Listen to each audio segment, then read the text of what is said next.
तो ITR जो 7 तरीके की होती है, अब ये ITR कब तक फाइल करनी होती है, उसकी क्या ड्यू डेट होती है, उसके बारे में जानते हैं। नेक्स्ट डिस्कस करते हैं कि आपको कितना इनकम टैक्स पे करना है। तो अब बात करेंगे कि ये टैक्स रेट किस इनकम पे लगता है, जिस बेसिस पे आपको टैक्स पे करना है। तो प्रिजम्प्टिव इनकम आप 3 तरीके से कंप्यूट कर सकते हैं अंडर सेक्शन 44AD। आप कैसे भी एंटिटी चला रहे हो, आप 44AE ले सकते हैं। Hello business leaders, my self CA पुलकित गुप्ता। जैसे कि आपको पता है अप्रैल मंथ आ गया है, टैक्स फाइलिंग सीजन स्टार्ट हो गया है। तो अगर आप भी इंडिया में बिजनेस करते हो तो ये वीडियो आपके लिए है। तो इस वीडियो में हम डिस्कस करेंगे एक स्टार्टअप बिजनेस को क्या क्या फैक्टर कंसीडर करने चाहिए टैक्स फाइलिंग से पहले, ताकि वो तरीके से अपनी टैक्स फाइलिंग कर पाए और कम से कम टैक्स पे करे। तो चलिए शुरू करते हैं।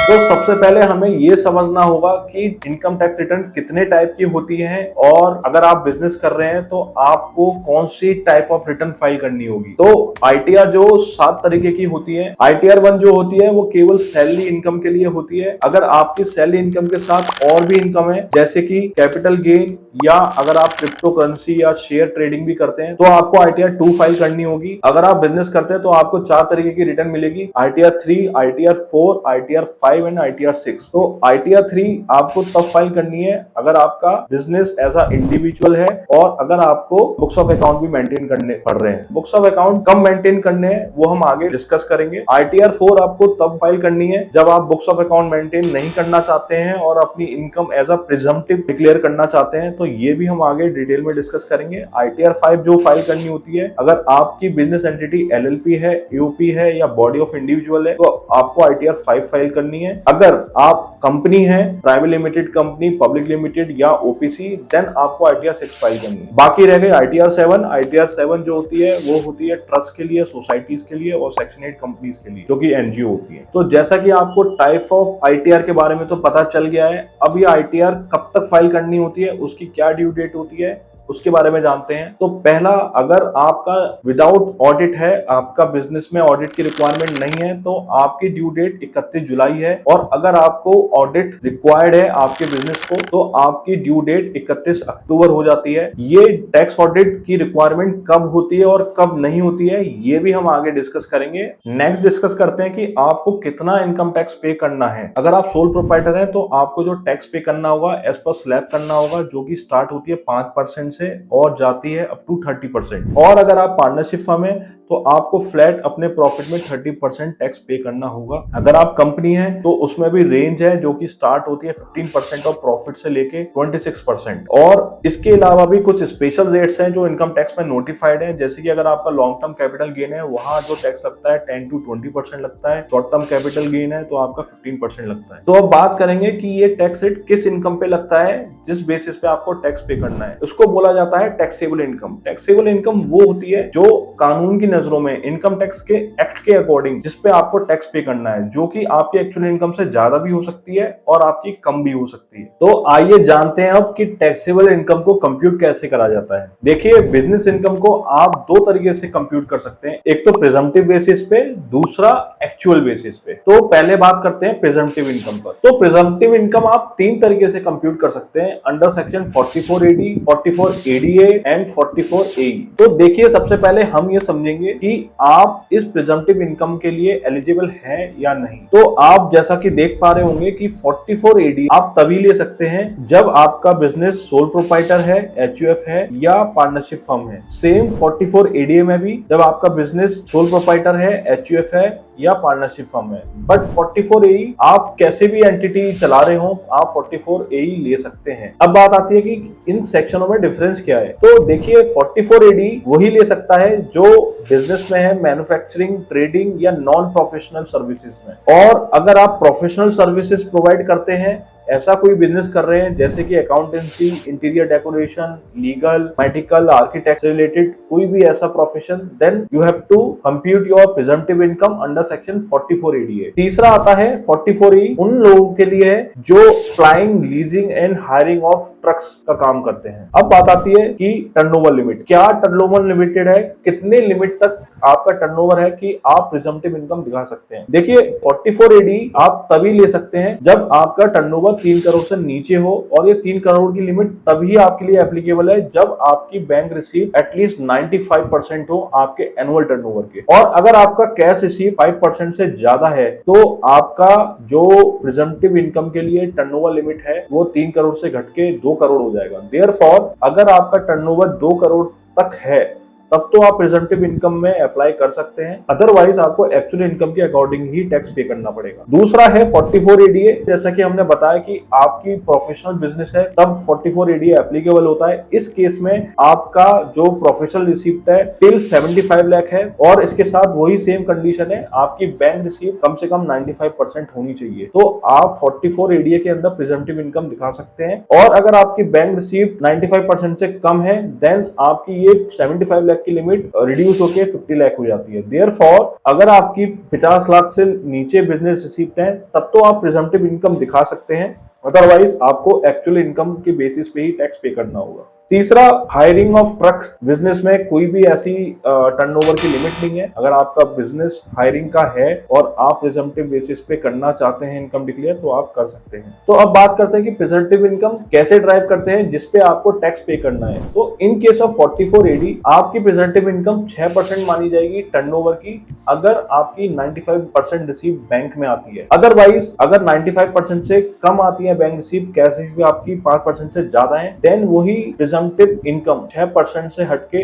8% हो जाएगी। तो आपको टर्नओवर पे 8% एटलीस्ट अपना इनकम दिखाना पड़ेगा वाइल फाइलिंग और इनकम टैक्स रिटर्न। यहाँ से पता चल रहा है कि गवर्नमेंट प्रमोट करती है कि आप बैंक में ही ज्यादा ट्रांजैक्शन करें, और अगर आप बैंक में ज्यादा ट्रांजैक्शन करेंगे तो आपको 2% ऑफ टर्नओवर की इनकम रिलैक्सेशन दे रही है गवर्नमेंट, जिसपे आपको टैक्स नहीं पे करना पड़ रहा। अब बात करते हैं 44 एडीए की जो प्रोफेशनल बिजनेस के लिए है। अगर आप प्रोफेशनल बिजनेस कर रहे हैं तो आपकी प्रिजम्पटिव इनकम जो होगी 50% ऑफ योर प्रोफेशनल रिसीप्ट होगी। और 44 ए में जो इनकम की कैलकुलेशन है वो डिपेंड करती है कि आपके नंबर ऑफ ट्रक्स कितने हैं और उसकी कैपेसिटी क्या है। अगर आपके हैवी व्हीकल्स हैं, हैवी व्हीकल्स मींस कि जिसकी कैपेसिटी 12 टन से ज्यादा है, देन आपको 1000 रुपीज पर मंथ पर टन आपको उस पे इनकम डिक्लेयर करनी पड़ेगी मिनिमम। और आपका लाइट व्हीकल है देन आपको 7500 पर मंथ पर व्हीकल आपको डिक्लेयर करना पड़ेगा, और उस बेसिस पे आप टैक्स पे कर सकते हैं। अब आपका डाउट एक और आ रहा होगा कि आपके खर्चे भी हुए हैं तो मैं उस खर्चों को क्लेम कर सकता हूं, तो आप नहीं कर सकते क्योंकि आपने ऑलरेडी इनकम डिक्लेयर करी है बेस्ड ऑन प्रिजम्पशन। तो कोई भी आपको एक्सपेंसेस इसमें एडिशनल नहीं मिलेगा। प्रिजम्पटिव इनकम में आपको दो चीजों का ध्यान रखना है कि अगर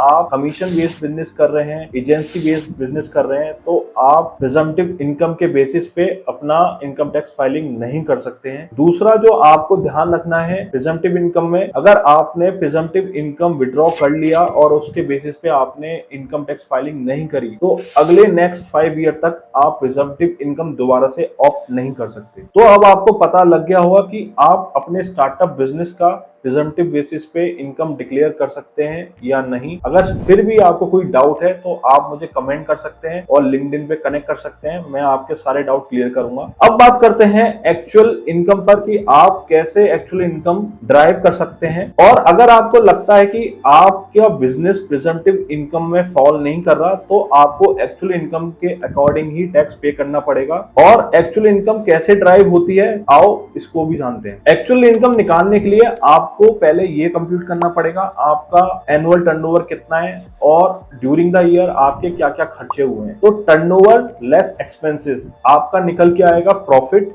या लॉस, यही आपका टैक्सेबल इनकम होता है जिसपे आपको टैक्स पे करना होता है। तो अब ये प्रॉफिट और लॉस कैसे निकाला जाता है, तो ऑब्वियसली आपको इसके लिए बुक्स ऑफ अकाउंट मेंटेन करने होंगे प्रॉपर्ली, जो कि आपके अकाउंटेंट कर सकता है या कोई प्रोफेशनल कर सकता है। अगर आपको कोई अकाउंटिंग सर्विस की रिक्वायरमेंट है तो आप हमारी टीम को भी हायर कर सकते हैं। मैंने डिस्क्रिप्शन में कॉन्टेक्ट नंबर दे दिया है, आप कॉल कर सकते हैं और फ्री में कंसल्टेंसी ले सकते हैं अकाउंटिंग से रिलेटेड। तो अब बात करते हैं कि बुक्स ऑफ अकाउंट्स कैसे मेंटेन करने हैं और बुक्स ऑफ अकाउंट कब कब आपको मैंडेटरीली मेंटेन करना होता है। तो जैसा कि आप देख पा रहे होंगे स्क्रीन पर, अगर आप प्रोफेशनल्स हैं जैसे कि आप लीगल में प्रैक्टिस करते हैं, मेडिकल प्रैक्टिस करते हैं या आर्किटेक्ट प्रैक्टिस करते हैं और अदर कोई प्रोफेशन करते हैं तो आपको बुक्स ऑफ अकाउंट मेंटेन करना मैंडेटरी है। अगर आपकी बिजनेस एंटिटी एलएलपी है तो मैंडेटरी है, कंपनी है तब भी आपका मैंडेटरी है। अगर आप एज अ सोल प्रोप्राइटर और एचयूएफ बिजनेस करते हैं तो आपको ये देखना है कि आपका एनुअल टर्नओवर 25 लाख से ऊपर है या टैक्सेबल इनकम 2.5 लाख से ऊपर है तो आपका बुक्स ऑफ अकाउंट मेंटेन करना मैंडेटरी हो जाता है। In case of partnership firm again annual turnover 10 lakh से ऊपर है या टैक्सेबल इनकम 1,20,000 से ऊपर है तब आपको बुक्स ऑफ अकाउंट मेंटेन करना मैंडेटरी हो जाता है। और जो आप नीचे 3 देख रहे हैं तो ये आपकी एक conditional tax books of account requirement है और इसमें आपका टैक्स ऑडिट भी लगेगा। जैसे कि आप अपना बिजनेस इनकम अपने टर्नओवर का 8 और 6% से नीचे दिखाना चाहते हैं जो कि हमने डिस्कस किया था प्रिजम्पटिव इनकम के अंदर, या आप प्रोफेशनल हैं और आप अपना profit less than 50% of turnover दिखाना चाहते हैं, या आप फ्यूचर एंड ऑप्शन में ट्रेडिंग करते हैं और आप उसमें अपना लॉस डिक्लेयर करना चाहते हो। तो इन तीनों केस में आपको बुक्स ऑफ अकाउंट मेंटेन करना जरूरी है और आपको टैक्स ऑडिट भी कराना जरूरी है। तो अब आपका क्वेश्चन आता है कि टैक्स ऑडिट क्या भला है, तो चलो इस पे भी डिस्कस कर लेते हैं। देखिए टैक्स ऑडिट क्या होता है, अगर आप अपनी इनकम कम दिखा रहे हैं या आप इनकम एज पर दी प्रिजम्पटिव इनकम नहीं दिखा रहे हैं तो गवर्नमेंट को डाउट होता है और वो चाहता है कि आपके अकाउंट्स ऑडिट हो, तो आपको किसी प्रोफेशनल से ऑडिट कराना होगा। प्रोफेशनल जैसे कि सीए, सीएस, तो ऐसे कुछ केसेस होते हैं वहां पे आपको अपने अकाउंट्स को ऑडिट कराना मैंडेटरी होता है। आइए उसको एक एक करके डिस्कस करते हैं। तो पहला केस है कि अगर आपका एनुअल टर्नओवर 10 करोड़ से ऊपर होता है और आपकी जो कैश रिसीप्ट्स हैं और कैश पेमेंट्स हैं आपके 5% से ज्यादा नहीं है पूरे साल में, तो आपको टैक्स ऑडिट कराना मैंडेटरी है। दूसरा केस है अगर आपका टर्नओवर 10 करोड़ से नीचे है बट आपकी कैश रिसीव 5% से ज्यादा है, कैश पेमेंट 5% से ज्यादा है, वही टर्नओवर की लिमिट 10 करोड़ से 1 करोड़ हो जाती है। देयरफॉर अगर आपका टर्नओवर 1 करोड़ से ऊपर है तो आपको टैक्स ऑडिट कराना मैंडेटरी हो जाएगा। बट इसमें एक एग्जम्पशन है, अगर आप प्रिजम्पटिव इनकम में डिक्लेयर करते हैं और आपका टर्नओवर 2 करोड़ से नीचे है तो आप टैक्स ऑडिट से बच सकते हैं। तीसरा है अगर आप अपना प्रॉफिट 6 या 8% ऑफ टर्नओवर से भी कम दिखाना चाहते हैं तो आपको टैक्स ऑडिट कराना मैंडेटरी हो जाएगा। चौथा है अगर आप एक प्रोफेशनल बिजनेस कर रहे हैं और अगर आपका बिजनेस रिसीव 50 लाख से ज्यादा है पूरे साल में तब भी आपको टैक्स ऑडिट कराना मैंडेटरी हो जाएगा। पांचवा केस है अगर आप अपने प्रोफेशनल रिसीव का 50% भी इनकम नहीं दिखाना चाहते, उससे कम दिखाना चाहते हैं, देन आपको टैक्स ऑडिट कराना पड़ेगा चाहे आपकी बिजनेस रिसीव 50 लाख से कम हो।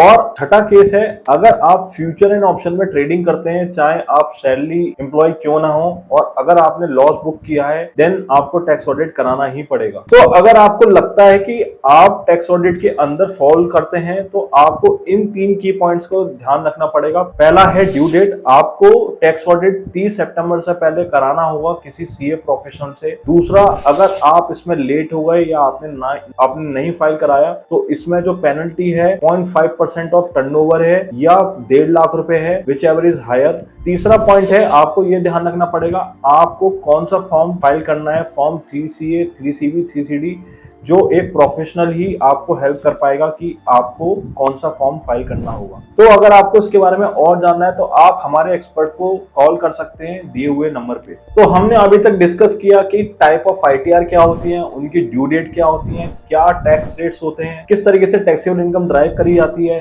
क्या बुक्स ऑफ अकाउंट्स होते हैं और कहां टैक्स ऑडिट की रिक्वायरमेंट होती है। तो इसका पूरा निचोड़ है कि क्या क्या आपको फैक्टर कंसीडर करने हैं अगर आप एक स्टार्टअप बिजनेस है। तो पहला आपका नेचर ऑफ बिजनेस क्या है, बिजनेस एंटिटी क्या है, आपका कितना टर्नओवर है और कितना परसेंटेज ऑफ प्रॉफिट आप एज अ इनकम डिक्लेयर करना चाह रहे हैं या आप अपना लॉस डिक्लेयर करना चाह रहे हैं। तो इन सारे फैक्टर से डिसाइड होता है कि आपको कौन सी ITR फाइल करनी पड़ेगी और टैक्स ऑडिट कराना पड़ेगा या नहीं, या आप प्रिजम्पटिव इनकम के लिए एलिजिबल है या नहीं। अगर आप ITR फाइलिंग कराना चाहते हैं तो हमारे एक्सपर्ट्स को भी कॉल कर सकते हैं, हम आपकी हेल्प कर सकते हैं एक हैसल फ्री और कंप्लाइंट टैक्स फाइलिंग में। और हम आपका ये भी ध्यान रखते हैं कि कैसे कम से कम आप टैक्स पे करें और अपने स्टार्टअप बिजनेस को ग्रो करें। मेरी इसमें 2 टिप है अगर आप खुद अपने बिजनेस की टैक्स फाइलिंग करना चाहते हैं। पहला, आप अपनी टैक्स फाइलिंग जून के बाद करिएगा क्योंकि जून तक आपका 26 ईयर्स अपडेट होता है। और दूसरा, जब आप ITR फाइल कर रहे हो तो ये ध्यान जरूर रखिए कि आपका टर्नओवर आपकी GST फाइलिंग टर्नओवर से मैच होना चाहिए, रिकंसाइल होना चाहिए, अदरवाइज आपको फ्यूचर में नोटिस आ सकता है। अगर आपको इस वीडियो से आपके बिजनेस स्टार्टअप के लिए वैल्यू मिली हो तो आप इसको लाइक करें, शेयर करें अपने को-फाउंडर के साथ और मेरे चैनल को सब्सक्राइब करें ताकि आप ऐसे वीडियो फ्यूचर में मिस ना करें। धन्यवाद।